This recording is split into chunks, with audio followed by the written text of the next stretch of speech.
સુરતના કતારગામ નારાયણનગરમાં રહેતા વિનય કાપડિયા પર 14 વર્ષ પહેલા ફાયરિંગ કરનાર વોન્ટેડ 5મા આરોપીની પોલીસે ઓરિસ્સાથી ધરપકડ કરી છે। તેઓ કાપડના કારખાનામાં હતા ત્યારે 3 અજાણ્યા શખ્સો અંદર તમંચા સાથે ધસી આવ્યા હતા।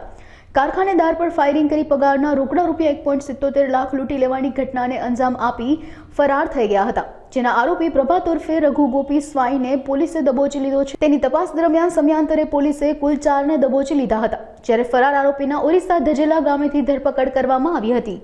વર્ષ 2011માં વરાછા પોલીસ સ્ટેશન વિસ્તારમાં એક લૂંટ with attempt two murder firing કરી અને 1,77,000ની લૂંટ ચલાવેલી।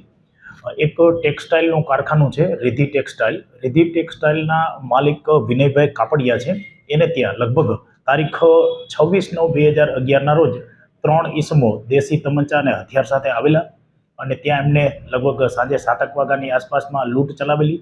લૂંટ કર્યા બાદ વરાછા પોલીસ સ્ટેશનમાં વર્ષ 2011માં ગુનો દાખલ થયેલો અને એટ એ ટાઈમ લગભગ 3 જેટલા આરોપીને પકડી લેવામાં આવેલા।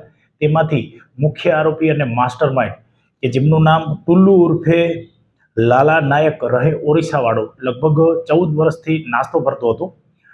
અત્રે વરાછા પોલીસ સ્ટેશનના ડી સ્ટાફને એવી હકીકત મળેલી ટેકનિકલ રિસોર્સિસ આધારે અને બાતમીદારોથી કે સદરુ આરોપી ઓરિસ્સામાં એના ગામ ધજોલા ખાતે હાલમાં છે, જેથી સદર બંને પોલીસના ડી સ્ટાફના જવાનો ત્યાં ઓરિસ્સા ખાતે જઈ અને લગભગ 10 દિવસ સુધી એ ગામની અંદર સફાઈ કામદાર બની, રિક્ષાવાળા ડ્રાઈવર બની રિક્ષા લઈ અને વોચમાં હતા।